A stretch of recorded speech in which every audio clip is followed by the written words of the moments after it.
오늘 우리에게 주신 하나님의 말씀은 에스겔서 45장 17절, 46장 16절에서 18절까지입니다. 제목을 다 함께 읽어보겠습니다. 권한, 책임, 사명, 다시 분명하고도 새롭게 주시는 군주, 왕의 규례와 백성을 위하여 반드시 책임져야 할 예배의 본분. 아멘. 제가 지난 서론 14번째 시간을 하면서 48장까지 전체적으로는 다 했습니다. 그런데 군주에 관련된 이야기는 별도로 말씀을 드린다고 했습니다. 오늘 바로 그 시간입니다. 내용도 많고 살펴봐야 할 것도 많기 때문입니다. 오늘의 말씀 에스겔서 45장 대표적인 군주에 관련된 하나님의 말씀입니다. 에스겔서 45장 17절 군주의 본분은 번제와 소제와 전제를 명절과 초하루와 안식일과 이스라엘 족속의 모든 정한 명절에 갖추는 것이니 이스라엘 족속을 속죄하기 위하여 이 속죄제와 소제와 번제와 감사 제물을 갖출지니라. 아멘. 군주의 본분에 대해서 자세하게 명시하고 있습니다. 또 에스겔서 46장 16절에서 18절까지 보더라도 하나님께서 왜 군주를 세우셨는지를 알 수 있게 해 주시는 아주 중요한 말씀이 나옵니다. 16절 주 여호와께서 이같이 말씀하셨느니라. 군주가 만일 한 아들에게 선물을 준즉 그의 기업이 되어 그 자손에게 속하다니 이는 그 기업을 이어받은 이언이와 군주가 만일 그 기업을 한 종에게 선물로 준즉 그 종에게 속하여 희년까지 이르고 그 후에는 군주에게로 돌아갈 것이니 군주의 기업은 그 아들이 이어받을 것임이라. 18절 군주는 백성의 기업을 빼앗아 그 산업에서 쫓아내지 못할지니 군주가 자기 아들에게 기업으로 줄 것은 자기 산업으로만 할 것임이라. 아멘. 백성이 각각 그 산업을 떠나 흩어지지 않게 할 것이니라. 아멘. 너무 구체적으로 하나님께서 일일이 명시를 해놓고 있습니다. 이것이 에스겔서에서 이야기하고 있는 왕의 규례라는 것입니다. 우리가 주목해야 될 것은 이 밖에도 여러 가지 이야기가 나오는데 이 두 구절이 특히 하나님께서 군주에게 내리신 왕의 규례 중에서 새로운 왕의 규례 중에서 특히 중요한 부분입니다. 바로 에스겔서 45장 17절의 말씀과 에스겔서 46장 18절에 있는 두 절이 가장 핵심이 될 수 있습니다. 그런데 왕을 이야기할 때 특별히 에스겔서 45장 17절에 군주라는 말을 쓰게 됩니다. 물론 왕이라는 말도 쓰게 되죠. 예를 들어서 에스겔서 44장 3절, 45장 7절, 8절, 22절에는 군주라고 하지 않고 왕이라고 되어 있습니다. 그런데 히브리 원어를 보면 에스겔서 45장 17절에 있는 이 군주는 원어로는 나시입니다. 히브리어로 나시는 사실 왕이 아닙니다. 어떻게 보면 프린스, 왕자나 치프, 우두머리 또는 추장, 종족을 대표하는 리더 이 정도 수준입니다. 에스겔서 44장 3절과 45장 7절과 8절과 22절에는 왕이라고 되어 있는데 이 또한 히브리 원어로는 나시로 되어 있습니다. 즉 왕으로 부르지 않고 나시라고 부르고 있으면서 한마디로 격을 낮추고 있다는 겁니다. 이것에는 특별한 하나님의 의도가 있습니다.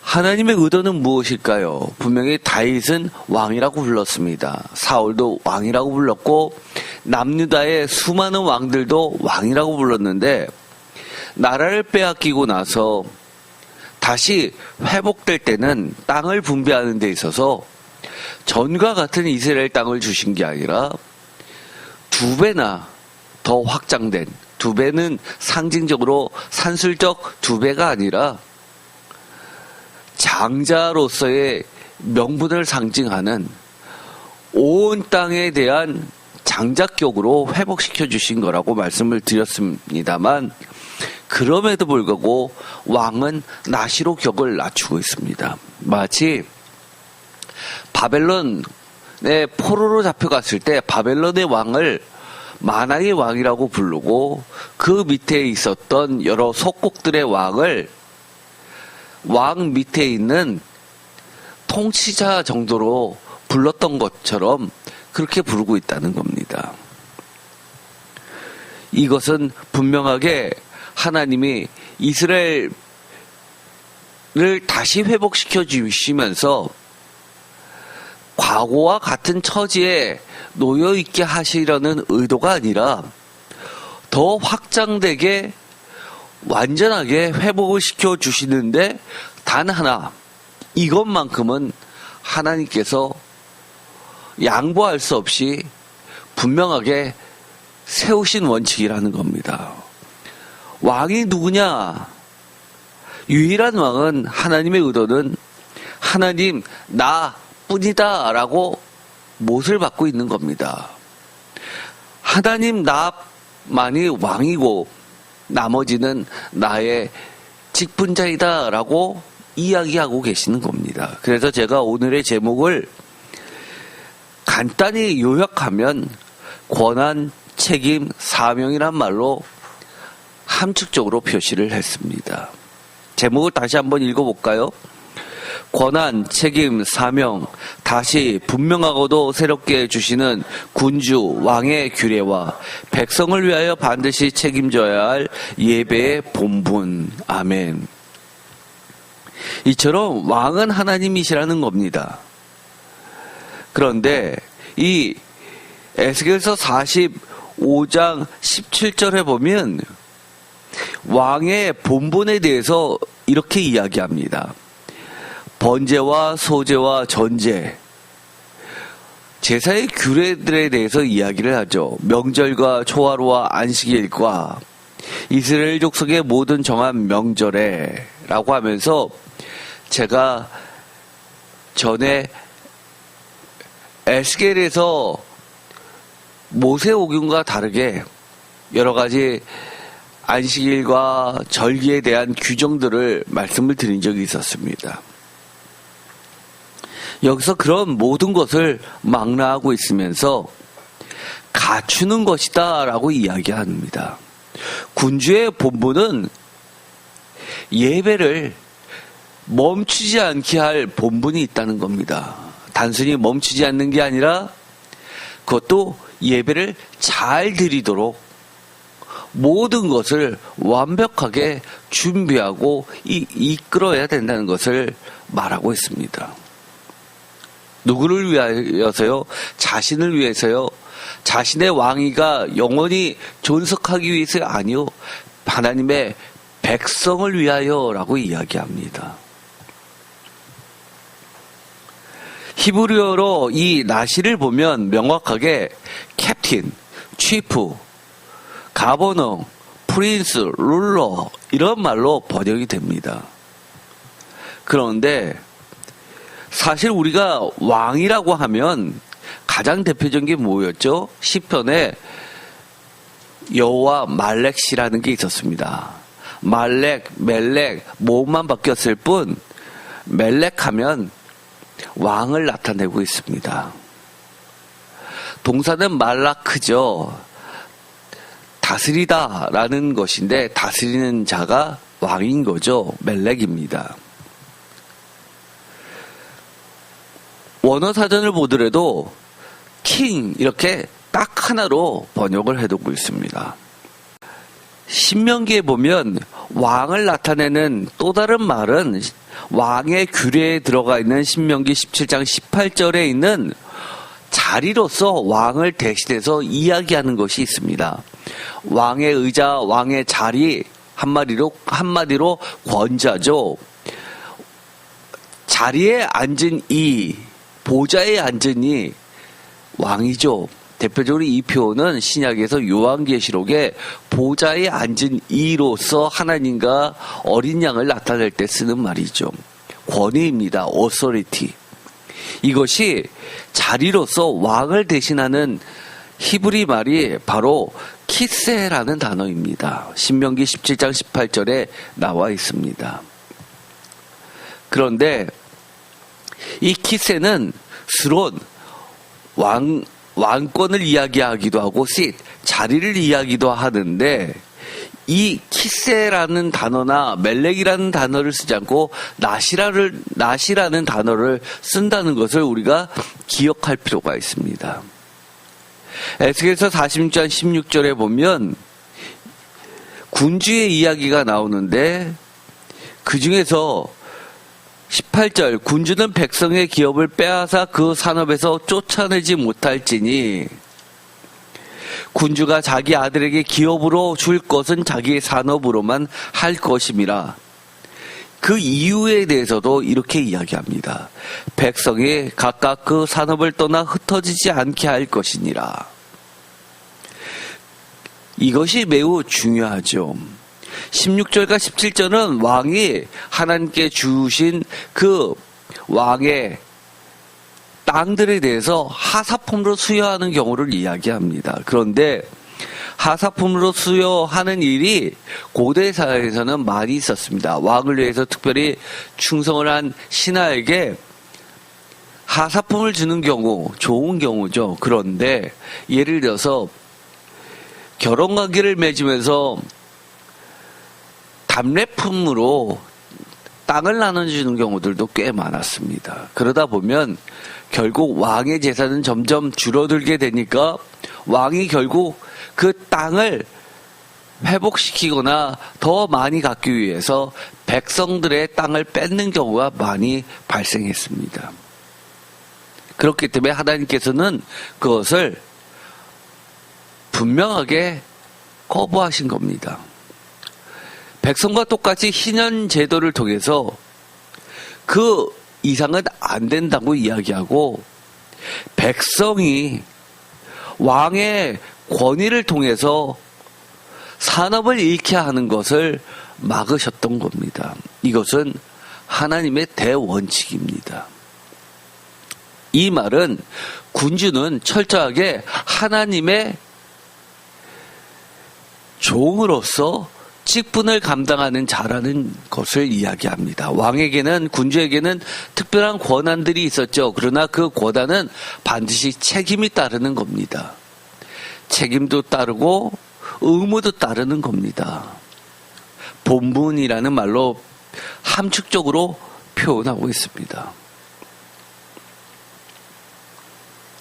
표준세 번역으로 이 18절의 말씀을 다 같이 읽도록 하겠습니다.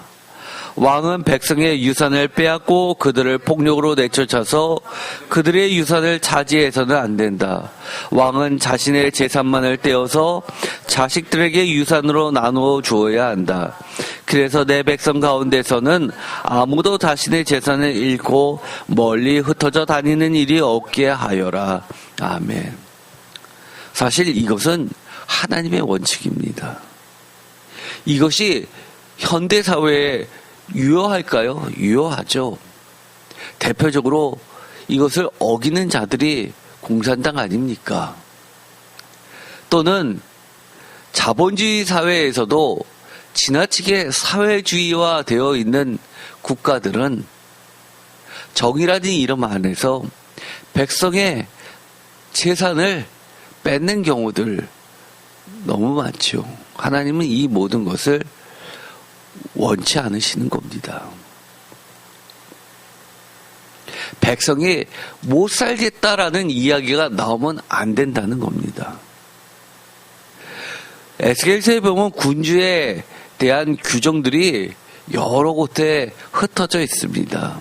예를 들어서 오늘 읽었던 에스겔서 45장 17절의 말씀은 예배가 군주의 가장 기본적인 본분임을 나타내는 말씀입니다.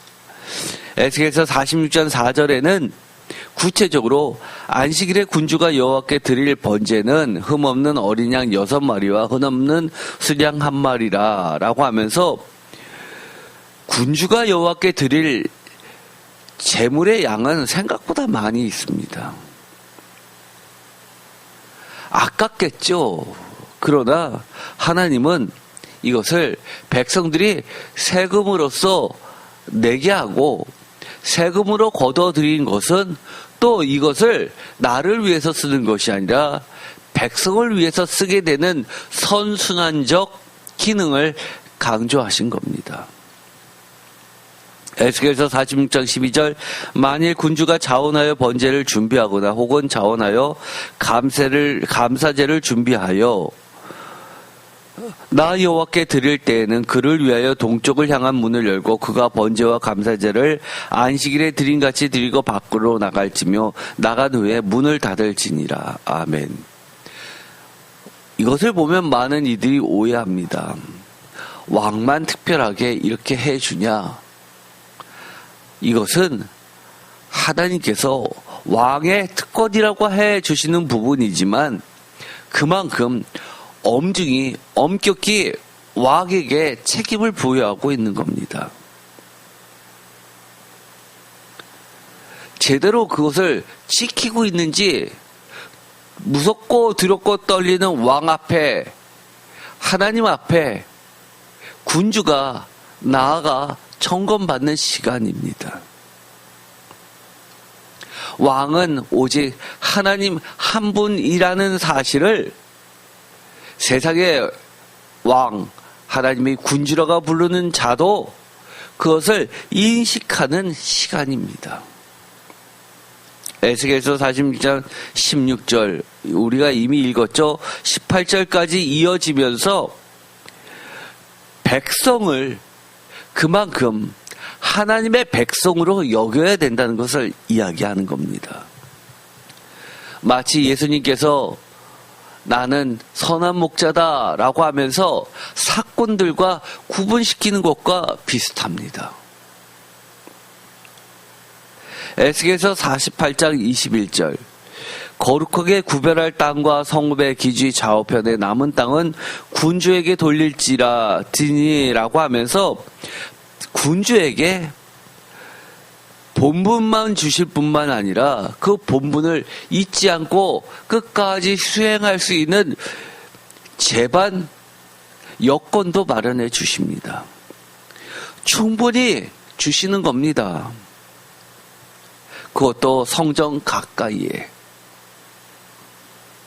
그렇게 함으로써 좌우편의 남은 땅을 군주에게 돌림으로써 본분을 잊지 않게 더 이상 욕심 부리지 않게끔 하신 겁니다.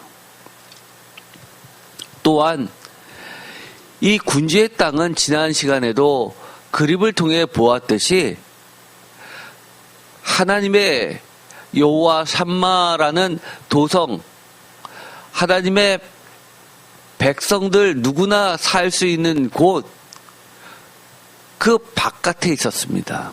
그 이야기는 왕이 하나님의 백성들 또한 보호해야 할 의무가 있다는 것까지도 내포하고 있는 겁니다. 백성들이 침범하게 되면 왕의 땅이 침범되는 것은 먼저입니다. 기근이 들어도 하나님은 군주의 땅부터 기근을 들게 하십니다. 그만큼 하나님의 백성은 소중한 어머니 품속에 있는 자녀처럼 그렇게 보호하고 계시는 겁니다. 에스겔서 48장 21절 군주에게라고 이야기하면서 다시 한번 군주에게 하면서 군주에 대한 이야기들을 계속해 나가십니다. 22절에도 군주에게라고 이야기하는데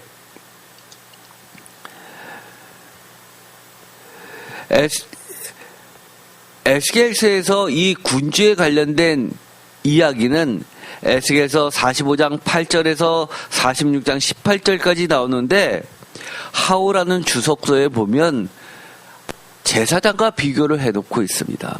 제사장은 44장 4절에서 31절까지의 놓여 있는데 마치 제사장에 대한 하나님의 말씀과 왕에 대한 하나님의 말씀은 비슷한 패턴을 유지하고 있다는 겁니다.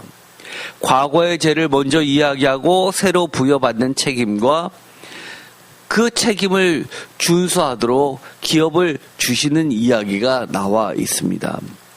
에스겔서 45장 8절에서 12절까지는 왕의 저질렀던 과거의 죄, 45장 13절에서부터 46장 15절까지는 왕에게 새로 부여하는 책임들, 그리고 46장 16절에서 18절은 왕에게 주어진 하나님의 기업입니다. 한마디로 이야기해서 통치자들 낫이라고 했죠.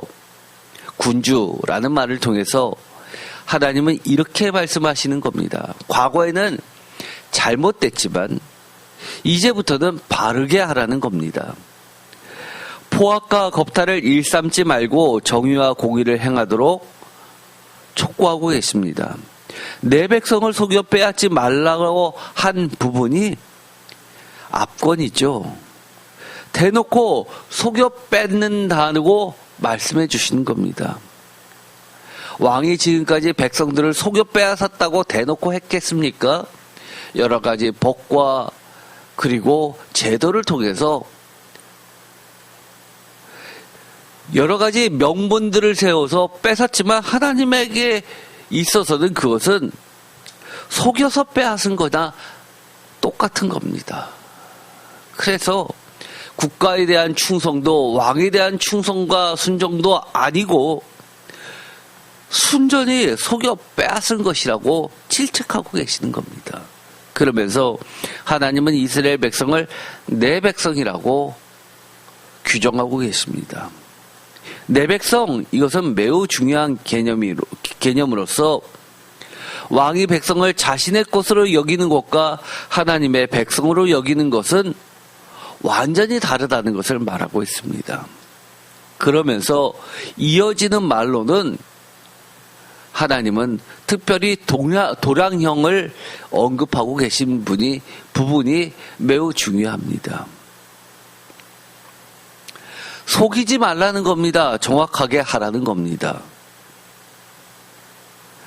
도량형은 그만큼 중요합니다. 경제에서만 중요할까요?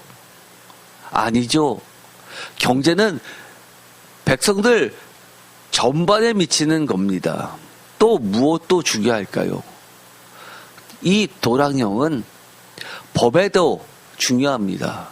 법의 집행에는 더더욱 중요하죠. 누구에게는 고무줄처럼 적용되고 누구에게는 엄격하게 적용된다면 그것은 사회적 기반을 흔드는 반역행위입니다. 하나님의 나라를 해치는 반역행위이죠. 또 있습니다. 예배입니다. 하나님은 여러 가지 도량형을 정해주셨습니다. 대표적인 게 뭐죠? 11조입니다. 10분의 1. 그런데 그 10분의 1이 사람마다 틀립니다. 그것 또한 하나님 앞에 범죄가 되고 있는 겁니다. 퉁쳐서 여기서 이렇게 되고 저기서 저렇게 됐으니까 이 정도면 됐어 라고 한다면 하나님도 퉁쳐서 여러분을 그리고 저를 대한다면 제가 살아있겠습니까? 하나님은 이렇게 이야기하십니다. 그가 왕위에 오르거든 레위 사람 제사장을 앞에 보관한 이 율법서를 등사하여 평생에 자기 옆에 두고 읽어서 그 하나님 여호와 경외하기를 배우며 이 율법과 모든 말과 이 규례를 지켜 행할 것이다. 그리하며 그의 마음이 그 형제 위에 교만하지 아니하고 이 명령에서 떠나 좌로나 우로나 치우치지 아니하리니 이스라엘 중에서 그와 그의 자손의 왕에 있는 날이 장구하리라. 이것은 가장 대표적인 신명기 17장 18절에서 20절까지 있는 왕의 규례라는 겁니다. 토라에 명시되어 있는 왕의 규례입니다. 이것은 너무너무 중요한 겁니다. 그런데 에스겔서는 이 토라에 명시되어 있는 왕의 규례를 언급한 것이 아니라 새로운 왕의 규례를 또다시 제정해주고 있다는 사실입니다. 그래서 이것만 보더라도 에스겔서가 얼마나 모세오경과 다른지를 알 수 있습니다. 우리가 그동안 모세오경과 너무나 많이 다른 것을 보아왔죠. 그래서 구약 성경을 제정할 때, 회의를 할 때, 회의가 거듭될수록 에스겔서를 넣어야 되냐 말아야 되냐를 많은 논란이 있었던 것은 당연해 보입니다. 그러나 내용을 뜯어보면 왕의 규례 신명기 17장 18절에서 20절의 말씀과 에스겔서에 있는 이 왕의 규례는 본질적으로는 다르지 않습니다. 더 가중되었다고 해도 과언이 아닙니다. 왕이 가장 중요하게 여겨야 할 것은 바로 하나님의 율법이죠. 제사장과 왕에 대한 규정들이 동일한 구조를 갖고 있다는 것 자체, 이것은 제사장과 왕이 동일한 책임과 권리를 갖는다는 것을 의미합니다. 그래서 신약에서는 왕 같은 제사장이라는 표현이 나온 겁니다. 하나씩 볼까요? 먼저 과거의 죄를 이야기하는 부분입니다. 에스겔서 45장 8절, 이 땅을 왕에게 돌려 이스라엘 가운데 기업으로 삼게 하면 나의 왕들이 다 같이 읽겠습니다. 다시는 내 백성을 압제하지 아니하리라. 그 나머지 땅은 이스라엘 족속에게 그 지파대로 줄지니라. 아멘. 과거에 어땠다는 겁니까? 한마디로 내 백성을 압제했다는 겁니다. 9절, 주 여호와께서 이같이 말씀하셨느니라. 이스라엘의 통치자들아 너희에게 만족하니라. 너희는 다 같이 읽겠습니다. 포악과 겁탈을 제거하여 버리고 정의와 공의를 행하여 내 백성에게 속여 빼앗은 것을 그칠지니라. 주 여호와의 말씀이니라. 아멘. 한마디로 과거에는 포악과 겁탈을 일삼았고 정의와 공의를 행하지 아니하였고 하나님의 백성에게 속여 빼앗았다는 것을 말하고 있습니다. 이제는 그치라고 이야기합니다. 그러면서 10절, 중요한 이야기죠. 다 같이 읽겠습니다. 너희는 공정한 저울과 공정한 에바와 공정한 밭을 쓸지니. 도량령을 정확하게 숫자가 이것이다 라고 규격을 정해 줍니다. 표준 세번역은 정확한이라는 말로 2번이나 이야기합니다. 11절, 에바와 밭은 그 용량을 동일하게 하되 호멜의 용량을 따라 밭은 10분의 1 호멜을 담게 하고 에바도 10분의 1 호멜을 담게 할 것이며 세겔은 20게라니 20세겔과 25세겔과 15세겔로 너희 만화가 되게 하라.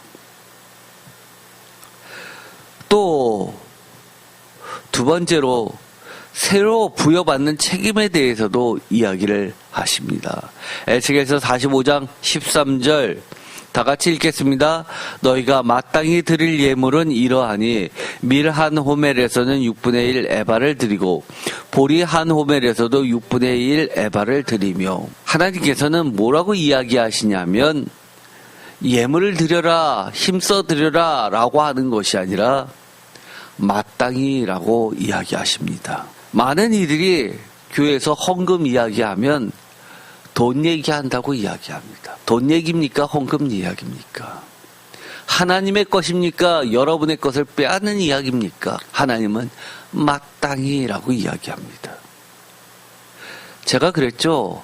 여기에서 묻어지면 신앙 잘하지 않습니다. 지식적으로는 성경에 대해서 많이 알아도, 신앙생활 오래 해서 교회 생활은 잘해도 하나의 커뮤니티를 형성하는 거지 참된 하나님의 백성 아닙니다. 하나님의 것과 내 것을 정확하게 구분할 줄 아는 것이 신앙의 첫걸음입니다. 14절, 15절 계속해서 이어지면서 16절에 이렇게 이야기합니다. 이 땅 모든 백성은 이 예물을 이스라엘의 군주에게 드리고, 심지어 이스라엘 군주가 하나님께 왜 나만 이렇게 이 많은 것을 매번 모든 예배마다 드려야 해요? 라고 불만을 가질까봐 하나님은 이렇게 해주십니다. 이 땅 모든 백성은 이 예물을 이스라엘의 군주에게 드리라고 이야기합니다. 더 이상 불평하지 말라는 겁니다. 더 이상 하나님의 것을 내 것인 것처럼 생각하지 말라는 겁니다. 제가 신학교 대학원에 공부할 때는 파트타임 전도서로 나가지 않았습니다. 그러다 박사과정이 시작되고 나서 버티다 공부만 하고 있는데 하나님께서 강압적으로 저를 사역을 시키셨습니다. 파트타임 전도서로 나가보니 제가 상상한 것과 하고는 너무 달랐습니다. 심지어 저는 그 교회에서 이런 소리 많이 들었습니다. 장로님과 권사님 재정위원회에서 회의를 하면서 파트타임 전도사님들 월급이 너무 센 거 아니냐는 이야기가 나왔습니다. 수요예배 참석하고 금요철야 참석하고 토요일날 잠깐 회의하고 실제로 사역은 주일날 아동부부터 청년부까지 맡은 부서에서 봉사하는 게 다인데 실질적으로는 주일날 반나절만 일하는데 70만 원씩이나 줘야 되겠냐고 이야기가 나왔습니다. 제가 깜짝 놀랐습니다. 그들의 눈에는 아깝습니다. 그러나 목회자들이 예배 시간 외에 놉니까? 아니요. 목회자들은요. 여러분과 함께 드리는 예배 끝나도요. 여러분을 위해서 기도하고요. 하나님 앞에 여러분을 위해서 대변하고요. 말씀 읽고요. 끊임없이 단 1분도 쉬지 않고 하나님과 교통하는 자입니다. 그런데 최저임금에도 미치지 못하는 그 돈을 아까워하면서 자기 자식들에게는 시간당 몇 배의 금액을 지불하면서 과외를 하고 학원을 보내면서 신앙교육에는 너무너무 아까워하는 모습을 보고 제가 그만둘까도 생각했습니다. 내가 이런 데에서 뭐하러 하나님 말씀 가르치지? 그들의 자녀를 양육시키지? 그들의 자녀를 왜 내가 기도해야 되지? 회의가 들었습니다. 혹시나 누군가가 이 세운교회는 그러지 않는다고 저는 믿고 있지만 누군가가 그런 소리를 한다면 여러분이 가르쳐 주세요.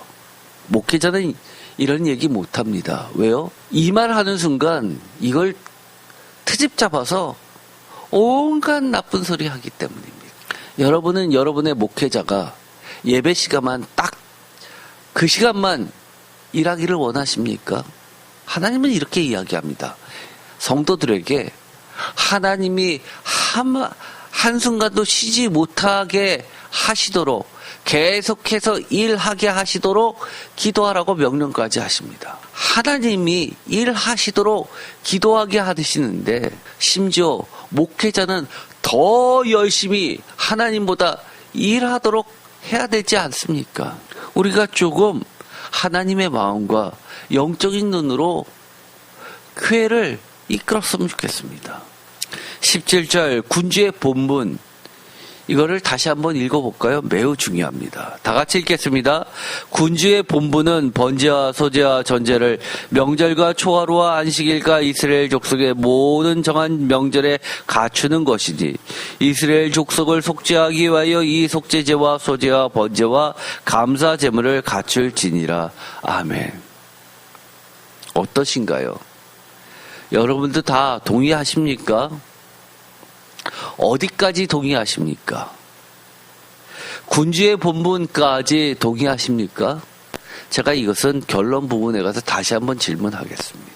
에스겔서 45장 18절 첫째 달 초하룻날 21절 첫째 달 열 나흘날 유월절을 22절에 그날의 왕은 이라고 하면서 왕이라고 이야기했지만 원문은 이것 또한 나시입니다.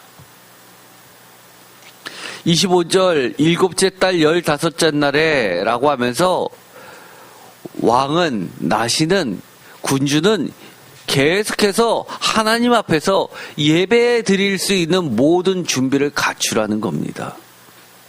에스겔서 46장 1절에 안식일에는 초하루에는 22절 군주는 이라고 하고 4절에 안식일에 군주가 라고 하면서 계속해서 매 예배 시간마다 하나님은 군주에게 이렇게 하라고 구체적으로 가르쳐주고 있습니다. 쉽게 말해서 이런 겁니다. 마찬가지입니다.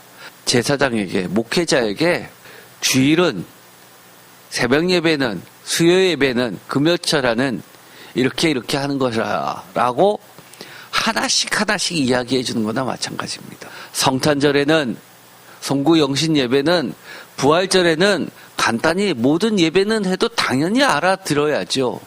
그런데 오죽이나 답답하셨으면 이렇게까지 자세하게 이야기하실 수가 있겠습니까? 에스겔서 46장 13절에 아침마다 라고 이야기합니다. 15절에는 이같이 아침마다 그 어린 양과 밀가루와 기름을 준비하여 항상 드리는 번제물로 삼을지니라. 표준세 번역은 정규적으로 드리는 번제 제물로 바쳐야 한다. 정규적으로. 빼놓지 말라는 이야기죠. 세 번째, 왕의 기업에 대해서도 마찬가지입니다. 에스겔서 46장 16절에 이러한 책임을 다 했을 경우에 하나님께서 주시는 기업이 상급이 있다는 겁니다. 11절 주 여호와께서 이같이 말씀하셨느니라 군주가 라고 하면서 그 기업에 대해서 17절에도 군주가 라고 하면서 어떻게 해야 되는 것을 이야기합니다. 18절 군주는 백성의 기업을 빼앗아 그 사람에서 쫓아내지 못할지니 하나님께서 주신 왕에게 주신 그 기업은 분명 백성들, 일반 백성들이 가진 것보다 더 많은 축복입니다. 그런데 그렇게 축복을 주신 이유가 이거라는 겁니다.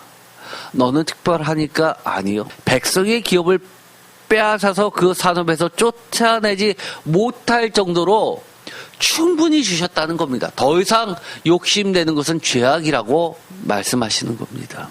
우리는 하나님이 우리에게 많은 기업을 주셨습니다. 우리의 가정, 자녀, 직장, 사업장, 안식처, 교회 너무 많은 것을 주었죠.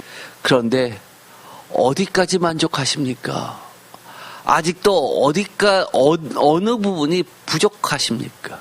왕의 규례 이것을 사실은 제가 너무나 잘 알고 있을 것 같아서 뺐다가 마지막에 다시 넣었습니다. 처음 이 말씀을 듣는 분도 계실 것 같아서 그랬습니다. 왜 토라에도 없는 이러한 군주에 관한 규정이 들어가 있는가라고 했을 때 먼저 이 토라의 왕의 규례를 봐야지만 비교가 되겠죠. 토라, 모세오경이죠. 신명기 17장 18절에 등사본이라는 이야기가 나옵니다. 신명기 17장 14절부터 20절까지가 왕의 규례에 대한 이야기인데 그 중에서 특별히 신명기의 원신명기, 프로토신명기라고 하는 이 등사본 이야기가 나오게 됩니다. 신명기 17장 18절입니다. 다 같이 읽어보겠습니다. 다 같이 읽겠습니다. 그가 왕위에 오르거든 이 율법서의 등서본을 레위 사람 제사장 앞에서 책에 기록하여 아멘. 이 율법서의 등서본이라고 하는 것이 학자들이 보기에는 신명기의 원신명기입니다. 이것이 바탕이 돼서 지금의 신명기로 확대 편찬되었을 것으로 봅니다. 최초의 이 신명기는 왕의 규례에 본문이 있었던 말씀으로 봅니다. 이것을 레위 사람 제사장 앞에서 책에 기록하여라고 하면서 여기서도 보면 최초의 제사장은 레위 계열이었죠. 그런데 이 에스겔서에 오면 사독계열의 제사장으로 바뀌게 되죠. 얼마나 마음 아픈 이야기입니까? 어떻게 보면요. 그런데 이거를 이렇게 이야기합니다. 19절 다 같이 읽겠습니다. 평생에 자기 옆에 두고 읽고 그의 하나님 여호와 경외하기를 배우며 이 율법의 모든 말과 이 규례를 지켜 행할 것이라. 20절 그리하면 그의 마음이 그의 형제 위에 교만하지 아니하고 그 명령에서 떠나 좌로나 우로나 치우치지 아니하리니 이스라엘 중에서 그와 그의 자손이 왕위에 있는 날이 장구하리라. 아멘. 왜 왕의 규례를 주었냐면 이 등사본을 항상 읽어야지만 하나님 여호와 경외하기를 배우게 되고 율법의 모든 말과 규례를 지켜 행하게 돼서 결국 어떻게 된다는 거예요? 하나님의 백성을 속여 빼앗는 일이 없을 것이라고 이야기하는 에스겔서와 똑같이 그의 마음이 그의 형제 위에 교만하지 아니하고 이 명령에서 떠나 좌로나 우로나 치우치지 아니하리니 라고 이야기하는 겁니다. 구체적으로 볼까요? 왕의 규례가 뭐였겠습니까? 14절 내가 내 하나님 여호와께서 내게 주시는 땅에 이르러 그 땅을 차지하고 거주할 때 만일 우리도 우리 주위의 모든 민족들 같이 우리 위에 왕을 세워야겠다는 생각이 나거든. 15절 반드시 내 하나님 여호와께서 택하신 자를 다 같이 읽겠습니다. 내 위에 왕으로 세울 것이며 내 위에 왕을 세우려면 내 형제 중에서 한 사람을 할 것이요 내 형제 아닌 타국인을 내 위에 세우지 말 것이며. 왕의 규례 첫 번째가 뭐죠? 형제 중에서 택하라는 겁니다. 타국인을 세우지 말라는 겁니다. 타국인을 세우면은 이방인이 되는 거죠. 하나님의 법을 모르기 때문에 그렇습니다. 두 번째 16절 다 같이 읽겠습니다. 그는 병마를 많이 두지 말 것이요 병마를 많이 얻으려고 그 백성을 애굽으로 돌아가게 하지 말 것이니 이는 여호와께서 너희에게 이르시기를 너희가 이후에는 그 길로 다시 돌아가지 말 것이라 하셨으며. 이후에 지금 모세가 애굽에서 출애굽한 이후에 가나안 땅에 들어가는 그 과정 중에서 가나안 땅에 들어가기 전에 이 규례를 먼저 주신 겁니다. 두 번째 왕의 규례 병마를 많이 두지 말라. 병마를 많이 두려고 애굽으로 돌아가지 말라는 겁니다. 애굽에서 말을 키웠기 때문이죠. 오늘날로 이야기하면 이 병마가 뭡니까? 스텔스 전투기, 핵무기 같은 거, 핵잠수함 같은 거죠. 세 번째 왕의 규례 17절 다 같이 읽겠습니다. 그에게 아내를 많이 두어 그의 마음이 미혹되게 하지 말 것이며. 세 번째 왕의 규례는 아내를 많이 두어서 마음이 미혹되지 말게 하라는 겁니다. 네 번째 자기를 위하여 은금을 많이 쌓지 말 것이다. 아멘. 왜요? 이것은 지나치게 왕의 재산을 축적하지 말라는 겁니다. 이런 규정이 생겼던 것들에 대해서는 제가 2015년 10월 28일 수요일 날 했었던 설교 왕의 규례, 왕 같은 제사장에게 적용되는 왕의 규례라는 설교와 2016년 10월 5일 날 수요일 날 했었던 지혜제일주의 엘리트주의 솔로몬 왕의 권력 핵심 초대 내각에 드러난 불신앙이라는 것과 2016년 9월 10일 토요일 날 했었던 새벽 예배 때 하나님이 주신 지혜로 사람을 살리는 것이 아니라 자신의 자리만을 위하여 꾀를 내는 솔로몬 왕의 잘못된 첫 출발이라는 제목으로 열왕기상 2장 13절에서 46절, 열왕기상 4장 1절에서 6절, 신명기 17장 14절에서 20절까지의 세 말씀을 나눈 적이 있었습니다. 반드시 참조해서 보시기 바랍니다. 지금은 간단히만 말씀을 드리겠습니다.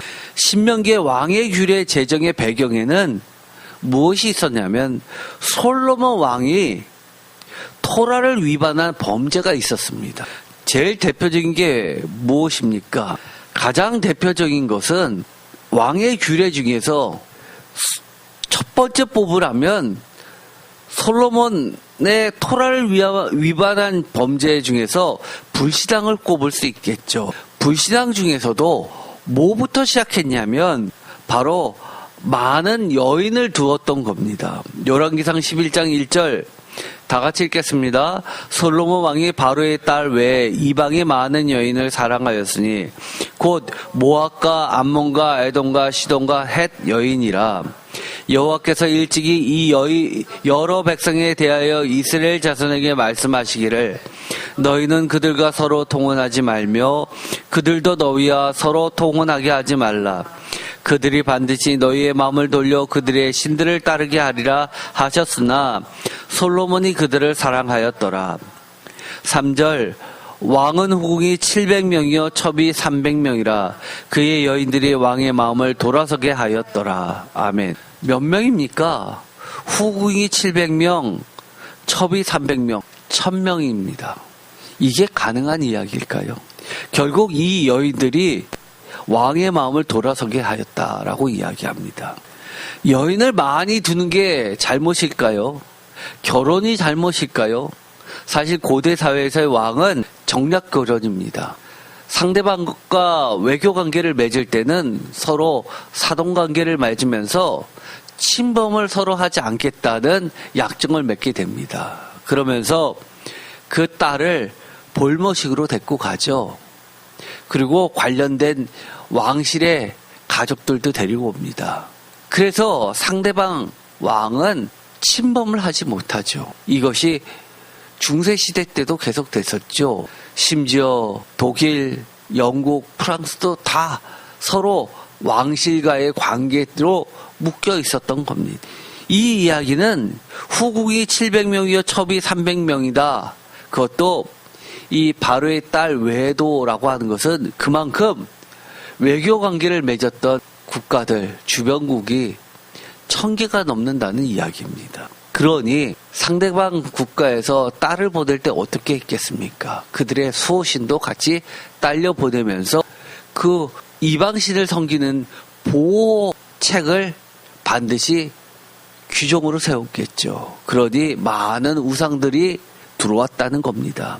4절 솔로몬의 나이가 많을 때에 그의 여인들이 그의 마음을 돌려 다 같이 읽겠습니다. 다른 신들을 따르게 하였으므로 왕의 마음이 그의 아버지 다윗의 마음과 같지 아니하며 그의 하나님 여호와 앞에 온전하지 못하였으니 이는 시돈 사람의 여신 아스다롯을 따르고 암몬 사람의 가증한 밀고를 따름이라. 솔로몬이 여호와의 눈앞에서 악을 행하여 그의 아버지 다윗이 여호와를 온전히 따름같이 따르지 아니하고 모압에 가증한 그모스를 위하여 예루살렘 앞 산에 산당을 지었고 또 암몬 자손의 가증한 몰록을 위하여 그와 같이 하였으며 8절 그가 또 그의 이방 여인들을 위하여 다 그와 같이 한지라 그들이 자기의 신들에게 분향하며 제사하였더라. 아멘. 솔로몬의 가장 큰 죄가 무엇일까요? 온 세계에 있는 이방 잡신들을 다 이스라엘 땅에 퍼뜨리게 한 겁니다. 그것도 솔로몬 궁에 솔로몬 성전 바로 앞에 대놓고 심지어 인신제사까지 드렸다는 겁니다. 몰렉제사가 대표적이죠. 첫 출발이 뭡니까? 이방 여인과의 결혼에서부터 시작되었다는 거죠. 그것이 첫 번째 불신앙의 우상숭배 죄입니다. 두 번째는 뭘까요? 말의 삼국무역입니다. 병거, 열왕기상 10장 26절 다 같이 읽겠습니다. 솔로몬이 병과 마병을 모으매 병거가 1400대요 마병이 12,000명이라 병거성에도 두고 예루살렘 왕에게도 두었으며 열왕기상 10장 28절 솔로몬의 말들은 애굽에서 들여왔으니 왕의 상인들이 값주고 산 것이며 애굽에서 들여온 병거는 한 대에 은 600세겔이요 말은 한 필에 150세겔이야. 이와 같이 햇사람의 모든 왕과 아람 왕들에게 그것을 되팔기도 하였더라. 이처럼 두 번째는 말의 삼국무역입니다. 애굽에서 사들여 와가지고 자신들의 필요를 채우는 국방력에만 쓴 게 아니라 애국과 다른 국가들 사이에 이스라엘이 있었기 때문에 중간을 차단하고 그것을 제3국에서 팔면서 부를 축적했던 겁니다. 무기 장사했던 거죠. 세 번째, 왕의 규례를 어긴 게 있습니다. 은금 부의 과도한 축적이죠. 열왕기상 9장 10절 다 같이 읽겠습니다. 솔로몬이 두 집 곧 여호와의 성전과 왕궁을 20년 만에 건축하기를 마치고 11절 갈릴리 땅의 성읍 20곳을 히람에게 주었으니 이는 두로 왕 히람이 솔로몬에게 그 온갖 소원대로 백향목과 잣나무와 금을 제공하였습니다. 여기서 백향목과 잣나무는 성전을 짓는데 제일 많이 쓰였죠. 그 다음에 궁을 짓는 데 쓰였습니다. 솔로몬이 두 집이라고 하는 것은 여호와의 성전, 여호와의 집과 솔로몬 자신의 집, 왕궁이었습니다. 그런데 짓는 기간이 여호와의 성전보다도 자신의 집을 짓는데 2배나 기간이 걸렸고 규모도 훨씬 컸습니다. 더 화려했습니다. 한마디로 하나님의 성전을 짓는데 테스트이고 그 노하우를 축적해서 자신의 집을 세우는데 더 큰 노력을 한 것처럼 보일 정도입니다. 물론 성경은 그렇게 이야기하지 않습니다. 하나님의 성전을 멋지게 짓고 나서 그 다음에 자신의 집을 짓는 것으로 표현되고 있습니다. 그러나 성경 곳곳에서는 하나님의 집을 먼저 짓는 것을 하나님 우선이라고 이야기하지 않는 장면들이 상당히 많이 나옵니다. 이 백향문과 잣나무는 그렇다 치더라도 금을 제공하였다라고 합니다. 보통 금은 어떻습니까? 많은 제목을 살 때 지불하는 돈이 금입니다. 은보다도 더 비싼 거였죠. 그런데도 불구하고 금을 히람에게 샀습니다. 그 이야기는 이 금이 뭐죠? 돈으로서 사용된 게 아니라 사치품으로 사용됐다는 겁니다. 성전에도 물론 금이 필요합니다. 여러 가지 장식품에 금제단에도 쓰였죠. 그런데 왕의 궁전에는 더 많은 금이 쓰였습니다. 예를 들어서 금그릇 같은 것들, 또 금방패 같은 것들을. 방패가 왜 금이어야 됩니까? 약한데. 한마디로 장식품인 거죠. 금을 제공하였다라고 이야기합니다. 그런데 문제는 뭡니까? 성전을 건축하고 나서 왕궁을 건축하고 나서 지불해야 되는데 돈이 없으니까 정부의 돈이 재정이 파탄이 나니까 어떻게 했냐면 11절 다 같이 읽겠습니다. 갈릴리 땅의 성읍 20곳을 히람에게 주었으니 라고 되어 있습니다. 돈이 없으니까 나라를 팔아먹은 겁니다. 갈릴리 땅의 성읍 20곳을 팔아먹은 겁니다. 대신 줬습니다. 그런데 이 갈릴리 땅이 어떤 곳입니까? 성지순례를 가면 누구나 다 알죠. 이스라엘 땅에서 가장 비옥한 곳이 어디입니까? 갈릴리 지역입니다. 거기는 헬몬산으로부터 나오는 물이 풍부한 곳입니다.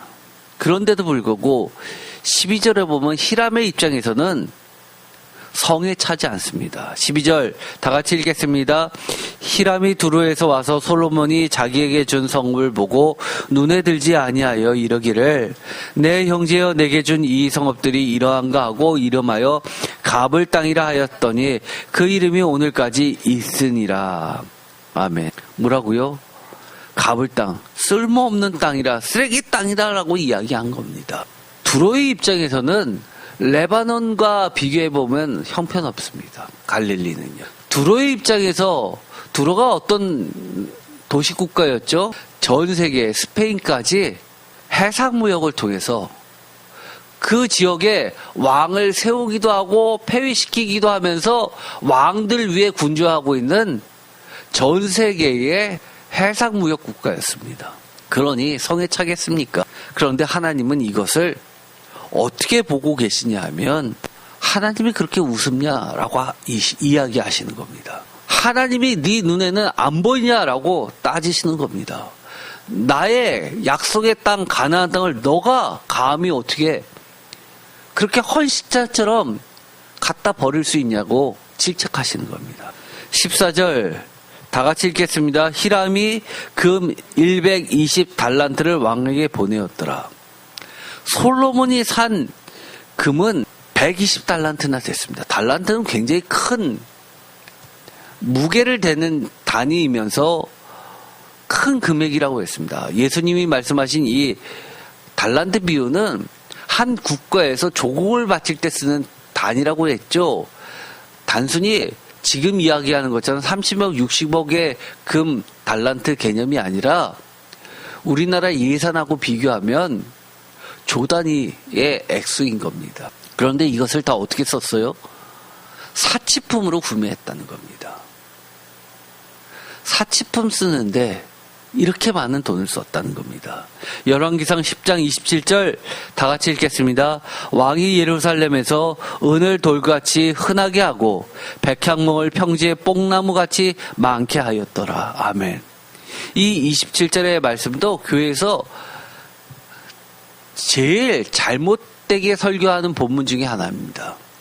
이 본문을 가지고 하나님께서 복 주셔서 이렇게 풍요로운 나라가 되게 하셨다라고 이야기하는데 이만큼 왕의 규례와 맞물려서 나온 본문이기 때문에 이것은 얼마나 솔로몬이 왕의 규례를 안 지키고 흥청망청 썼고 백성들을 탈취했고 하나님이 금지하신 이 말을 통한 병거를 통한 제3국 무역으로 부를 축적했는지를 보여주는 겁니다.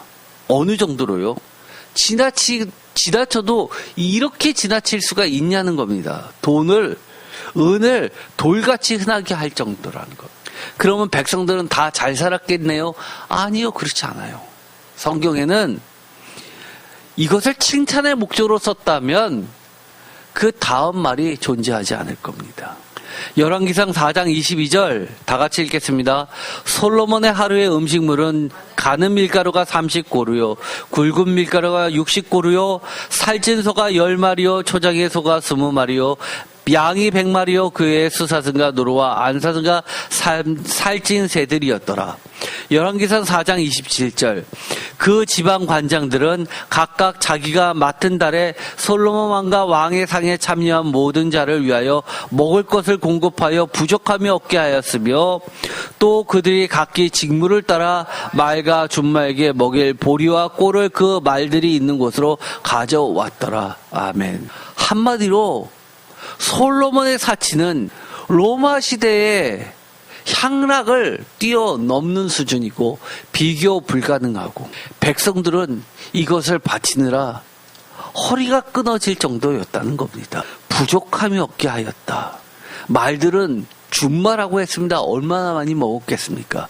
이 시기에 전쟁이 있었습니까? 아니요. 솔로몬 시대에는 전쟁 없었습니다. 다윗 때처럼 그렇게 전쟁이 많지 않았습니다. 그러나 다윗이 다 정복하고 나서 솔로몬은 평화의 시대였습니다. 있어봤자 작은 내란 정도입니다.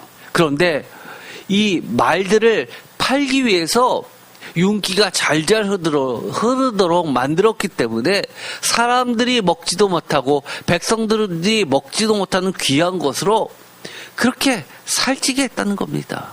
그런데 이 모든 것을 하나님은 엄히 질책하시는 겁니다. 어떻게 해요? 신명기에 왕의 규례를 제정하면서 솔로몬이 했던 모든 것을 꼬집는 겁니다.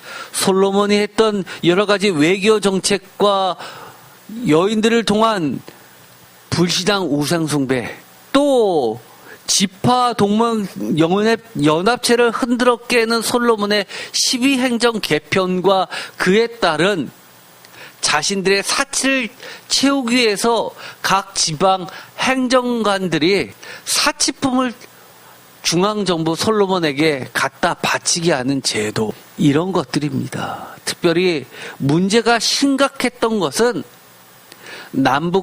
남유다와 북이스라엘 무려 10개의 지파가 북이스라엘에 포함되게 되는 결정적인 것이 바로 이 솔로몬의 왕의 규례를 위반한 것 때문이었습니다. 이 뒷부분은 제가 다음 시간에 하도록 하는데 지도를 잠깐 보는 것으로 마치기로 하겠습니다.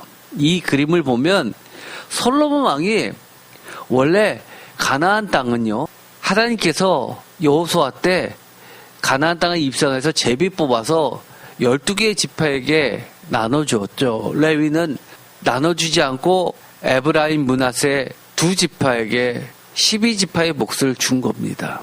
그런데 솔로몬이 어떻게 했냐면 이것을 허물고 12 행정구역으로 새로 나누게 됩니다.